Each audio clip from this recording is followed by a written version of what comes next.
से हम लंबे समय तक चलने वाली बीमारियों के बारे में भी विचार करते हैं, आयु का भी विचार करते हैं, मृत्यु का भी विचार करते हैं, और ये हमारे जीवन के जो डीपेस्ट लेवल की जो साधना होती है ना, उसका भी हम विचार अष्टम भाव से ही करते हैं। ये कोई स्कैंडल का भी भाव होता है, कोई प्रकार का षड्यंत्र का भी भाव होता है, अपमान का भी भाव होता है, हमारे मान सम्मान और प्रतिष्ठा को जो ठेस पहुंचती है उसका भी ये भाव होता है।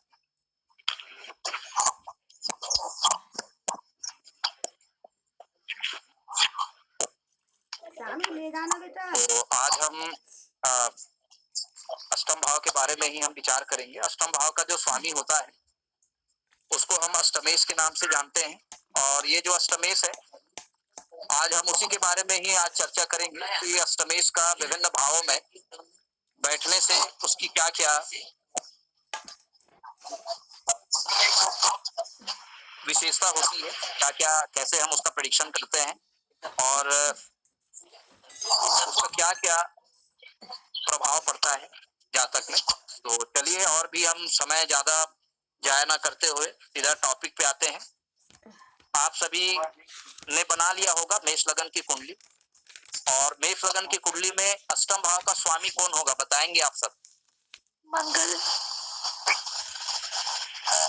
वेरी गुड, है ना, मंगल। चलिए मंगल को आप लगन में स्थापित करिए।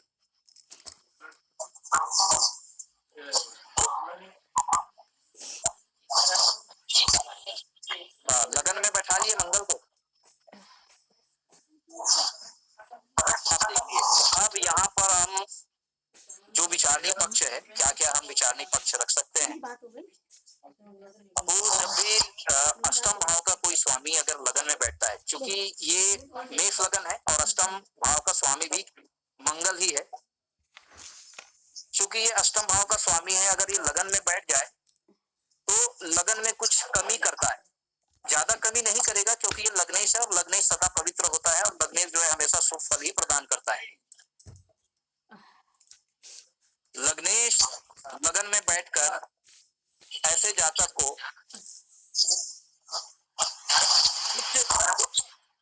लग्नगत कुछ कमजोरी रहती है, सिर में दर्द रहता है, ऐसे जातक गर्म मिजाज का होता है, शॉर्ट टेम्पर होता है, बहुत जल्दी गुस्सा करने वाला होता है, लेकिन बहुत ज्यादा एनर्जेटिक भी होता है।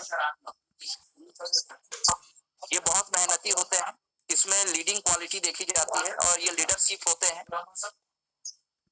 क्योंकि लग्नेश का लगन में बैठना ये एक राजयोग भी है, ये रुचक नामक पंच महापुरुष राजयोग बनाता है। ऐसे जातक जो है प्रशासनिक क्षेत्र में जाके तरक्की करते हैं, ऐसे जातक जो है वो आर्मी में जा सकते हैं, पुलिस होते हैं, प्रशासनिक क्षेत्र में जा सकते हैं। ऐसे जातक की इम्यून सिस्टम जो है वो काफी स्ट्रांग होती है। ऐसे जो जातक होते हैं वो बहुत ज्यादा डिवोटेड होके काम करता है, वो जहां भी जाता है लीडर होता है, लीडरशिप क्वालिटीज के अंदर देखने को मिलता है। अगर हम अष्टम भाव के स्वामी को अगर सेकंड भाव में अगर स्थापित करते हैं, आप वृष राशि में मंगल को स्थापित करिए, अब उसका हम प्रेडिक्शन करेंगे। यदि अष्टम भाव का स्वामी अगर द्वितीय भाव में जाके बैठे, द्वितीय भाव को शुभ भाव माना जाता है, क्योंकि ये हमारे परिवार का भाव होता है, ये हमारे गेन का भाव होता है, ये हमारे धन का भी भाव होता है कि हम जीवन में कितना संचित धन जो है वो कलेक्ट करके रखेंगे, ये इसको इंडिकेट करता है। तो सेकेंड भाव भी है, हमारे परिवार का भी भाव होता है, हमारे मुख का भी भाव होता है, हमारे दांत का भी है, हमारी स्किन का भी है, हमारे फेशियल जो एक्सप्रेशन है उसका भी ये भाव होता है। अगर अष्टमेश अगर द्वितीय भाव में जाके बैठ जाए तो थोड़ा सा नेत्र संबंधी परेशानियों का सामना करना पड़ सकता है। ऐसे जातक की कुंडली में यदि मंगल अगर द्वितीय भाव में बैठ जाए, अगर उसको कोई पाप ग्रहों की दृष्टि लग जाए तो ऐसे जातक के आंखों में पीड़ा हो सकती है, दांतों में भी परेशानी हो सकती है, ठीक है, और उसके चेहरे में हमेशा गुस्सा जो है वो देखने को मिल सकता है। और ऐसे जो जातक होते हैं, मंगल जो है चूंकि भूमि भवन वाहन का भी कारक है, तो ऐसे जातक जो है वो जमीन से अगर जुड़ के अगर काम करता है, भूमि भवन वाहन से रिलेटेड कोई काम करता है, तो इसको सफलता मिलेगा। लेकिन धन से संबंधित कुछ कमी रहेगी, परिवार वालों से भी इनको पूरा सपोर्ट नहीं मिल पाएगा। ऐसे जातक जो है वो स्वतंत्र होके कोई काम को करेगा तो उसको सक्सेस मिलेगा। परिवार वालों से इनकी जो है मदद बहुत कम मिल पाएगी। चलिए अब हम अष्टम भाव के स्वामी को हम तृतीय भाव में स्थापित करते हैं। आप सभी मंगल को 3 नंबर की राशि मिथुन राशि में आप स्थापित करिए, उसका हम प्रेडिक्शन करते हैं।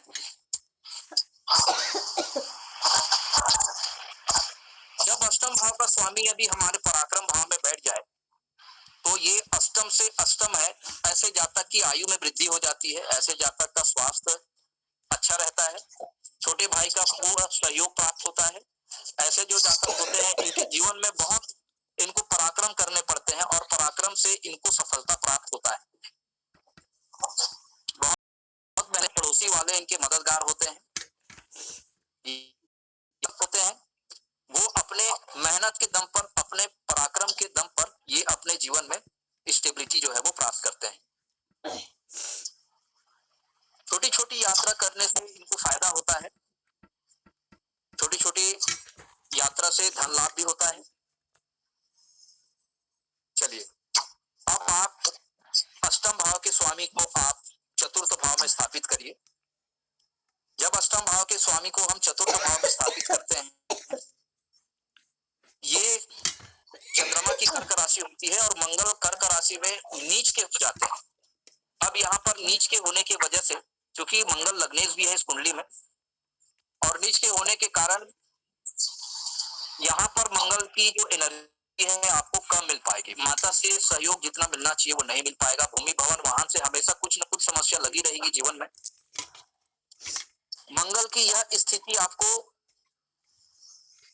प्रॉपर्टी के बिजनेस से कुछ नुकसान भी आपको दिलवा सकता है। आपको मंगल की रेमेडी करनी चाहिए। मंगल जब नीच के होता है तो चतुर्थ भाव के लिए ये शुभ फल प्रदान नहीं करता। यहाँ पर बैठ करके मंगल आपको, क्योंकि मंगल एक अग्नि तत्व है और जली राशि में बैठने के कारण थोड़ा सा आपको फेफड़े से संबंधित परेशानी आपको दे सकता है। हृदय से संबंधित भी कुछ परेशानी जो है वो, लीवर से रिलेटेड प्रॉब्लम जो है हमेशा आपको लगी रहेगी। तो आपको मंगल की रेमेडी करनी चाहिए, मंगल को उच्च करना चाहिए। मंगल के बीज मंत्रों का आप जाप कर सकते हैं, हनुमान जी का हनुमान चालीसा का आप पाठ कर सकते हैं।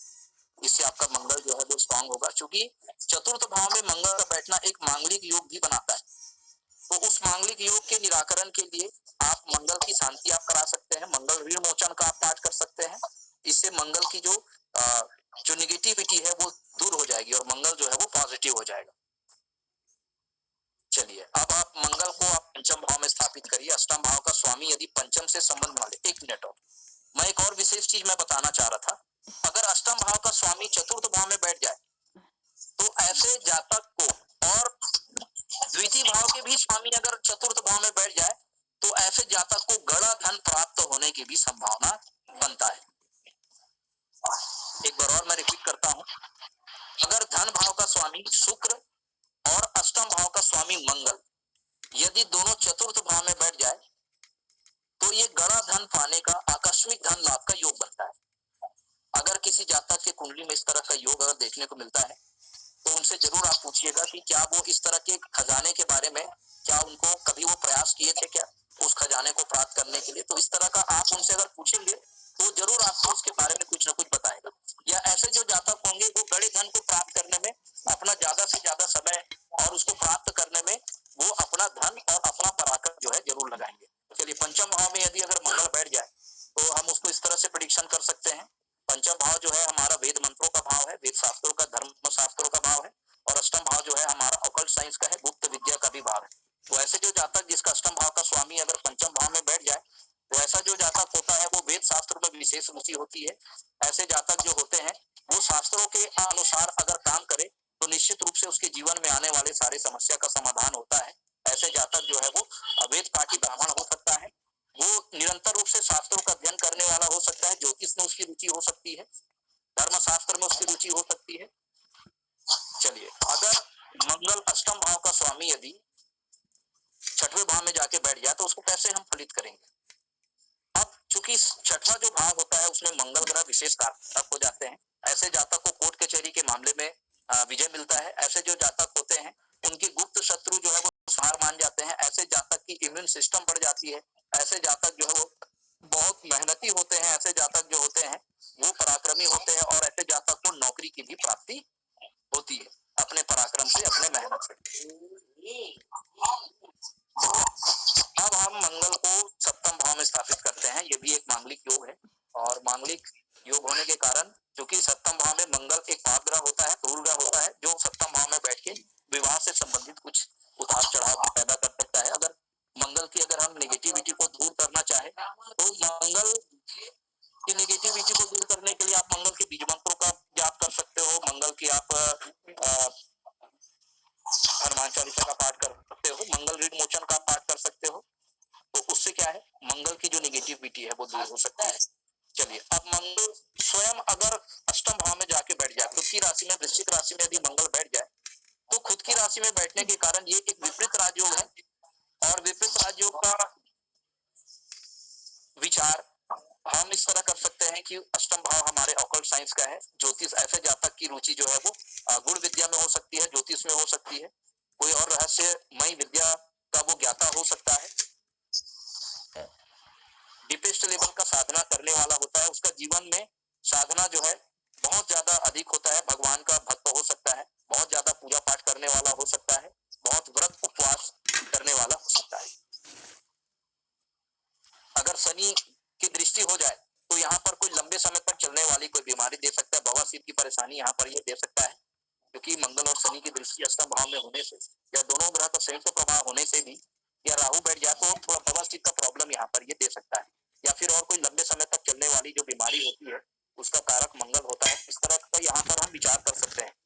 अगर हम मंगल को नवम भाव में यदि बिठाते हैं तो नवम भाव में क्योंकि धनु अपनी मित्र राशि में होता है, ऐसे जातक जो है वो लंबी धार्मिक यात्राएं करता है, तीर्थ स्थान की यात्रा करता है ना, ज्योतिर्लिंग की यात्रा करता है और लंबे समय यात्रा करने की वजह से इनके जीवन में धर्म और अध्यात्म के प्रति गहरी आस्था होती है और ऐसे जो जातक होते हैं वो भगवान के बहुत बड़े भक्त होते हैं। ऐसे जातक को जरूर हनुमान जी की दर्शन करना चाहिए, हनुमान जी के मंदिर नियमित रूप से जाना चाहिए और हनुमान चालीसा का पाठ वहां पर जाकर करना चाहिए। चलिए, दसम भाव में यदि मंगल आ जाए तो दसम भाव जो है मकर राशि होती है, जहाँ पर मंगल उच्च के होते हैं। मंगल उच्च के होने की वजह से यहाँ पर वो शुभ फल प्रदान करता है। मंगल दिग्बली भी हो जाता है और मंगल यहाँ पर उचक नामक पंच महापुरुष राजयोग बनाता है। ऐसे जातक जो है वो प्रशासनिक क्षेत्र में, सरकारी नौकरी में, गवर्नमेंट में उच्च पद में ऐसे जातक जा सकते हैं। ऐसे जातक आर्मी ऑफिसर हो सकता है, कमांडर हो सकता है। ऐसे जातक जो होता है वो पुलिस ऑफिसर हो सकता है, आईएएस हो सकता है, आईपीएस हो सकता है। मंगल यहाँ पर उसको प्रशासनिक दक्षता भी प्रदान करता है। वो नेता हो सकता है, मंत्री हो सकता है, एमएलए हो सकता है, सांसद हो सकता है, विधायक हो सकता है। तो यहाँ पर मंगल बैठ के उसको राजयोग भी देता है और ऐसे जो जातक होते हैं अगर वो राजनीति में जाए तो निश्चित रूप से वो बहुत आगे तरक्की करते हैं, उनको सफलता प्राप्त होती है, उसको मान सम्मान, पद प्रतिष्ठा, उन्नति, पदोन्नति प्राप्त होती है जीवन में। और एक बार कोई व्यवसाय शुरू कर ले तो व्यवसाय में निरंतर उसको प्रगति, उन्नति उसको प्राप्त होता है। इसके अलावा समाज में उसको मान सम्मान, पद प्रतिष्ठा की भी प्राप्ति होती है और जीवन में कभी धन की कमी का सामना करना नहीं पड़ता। ऐसे जातक जो होते हैं वो बहुत ज्यादा परिश्रमी होते हैं, बहुत ज्यादा पराक्रमी होते हैं और अपने जीवन में पर्याप्त धन, भूमि, भवन, वाहन प्राप्त करते हैं और मटेरियल जो सुख है उसका भोग भी करते हैं। तो चलिए, अब एकादश भाव में अगर मंगल बैठ जाए कुंभ राशि में, शनि के मूल त्रिकोण राशि में, तो मंगल को किस तरह से हम प्रेडिक्शन करेंगे। अगर मंगल अगर मूल त्रिकोण राशि में बैठ जाए तो यहाँ पर मंगल जो है ऐसे जातक को पद, पदोन्नति, उन्नति, मान सम्मान इत्यादि और छोटे भाई से भी लाभ प्रदान करता है ना, गवर्नमेंट से, प्रशासनिक अधिकारियों से भी लाभ प्रदान करता है। यहाँ पर अगर मंगल बैठा हुआ है तो आयु में भी वृद्धि करेगा, क्योंकि मंगल लगने से ऐसा जो जातक होगा वो अगर अकल्ट साइंस से जुड़कर काम करे, एस्ट्रोलॉजी से जुड़कर काम करे तो उसको बहुत ज्यादा फायदा होगा, बहुत ज्यादा उसको धन लाभ भी होगा, क्योंकि अष्टम भाव जो है हमारे अकल्ट साइंस का है, ज्योतिष का है और एकादश भाव जो होता है वो लाभ का भाव होता है। तो ऐसे जो जातक होते हैं वो अष्टम भाव एक्टिवेट होने के कारण वो गुण विद्या से, कोई एस्ट्रोलॉजी से या ज्योतिष से वो धन लाभ प्राप्त कर सकते हैं। चलिए, अब हम अष्टम भाव का स्वामी यदि 12वें भाव में जाके बैठ जाए, द्वादश भाव जो होता है वो सैया सुख का भाव होता है, हमारे विदेश यात्रा का भाव होता है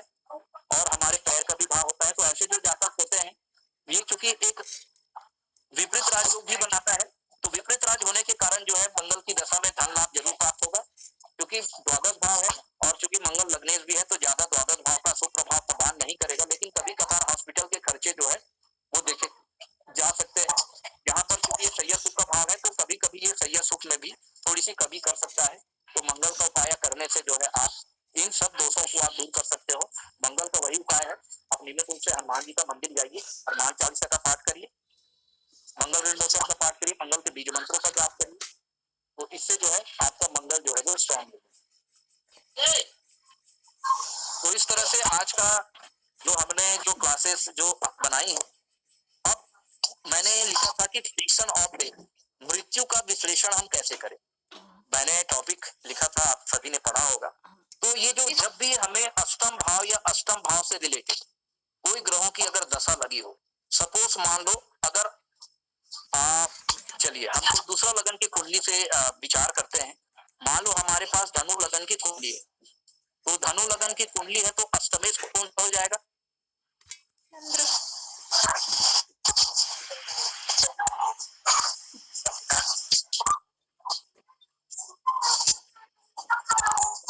हो जाएगा। धनु लगन की कुंडली में अष्टमेश बताइए। चंद्रमा होगा, कर्क राशि आएगी, अष्टम भाव में आएगा ना, सप्तमेश जो है वो मिथुन हो जाएगा, फिर चंद्रमा। करेक्ट। तो अब यहाँ पर देखिए, हमेशा ध्यान रखेंगे जो भी धनु लगन के जो जातक होते हैं उनका चंद्रमा जो है मार्गेश है ना, वो मृत्यु दे सकता है क्योंकि वो अष्टम भाव का स्वामी है। तो जब भी चंद्रमा की दशा लगे तो आपको पानी में तैरने से या पानी से बिल्कुल आपको सावधान रखना चाहिए, क्योंकि पानी के कारण या पानी से होने वाला कोई रोग, ठीक है, प्रदूषित जल के सेवन से कोई प्रकार का गंभीर रोग हो सकता है और उस रोग से आप हॉस्पिटलाइज हो सकते हैं, ठीक है, आपको मृत्यु तुल्य कष्ट हो सकता है, आपको दस्त हो सकता है। तो इस तरह से विशेष ग्रहों के फैक्टर के आधार पर, उसके लक्षण दो धर्मों के आधार पर मृत्यु का विश्लेषण। एस्ट्रोलॉजी जो है हमको कोई भी बड़ी घटना है उससे हमको सचेत कराता है, सावधान कराता है। इसलिए हमको एस्ट्रोलॉजी के बारे में सीखनी चाहिए, जाननी चाहिए, क्योंकि उस दशा विशेष में हम उसका रेमेडी करें और कुछ कुछ जरूर प्रिकॉशन अपने जीवन में जरूर लागू करें, ताकि हम जो अपनी सुरक्षा कर सके, अपना सुरक्षा कर सके, अपना परिवार का सुरक्षा कर सके। इस तरह से हम जो है कुंडली का क्या करते हैं, एनालिसिस करते हैं।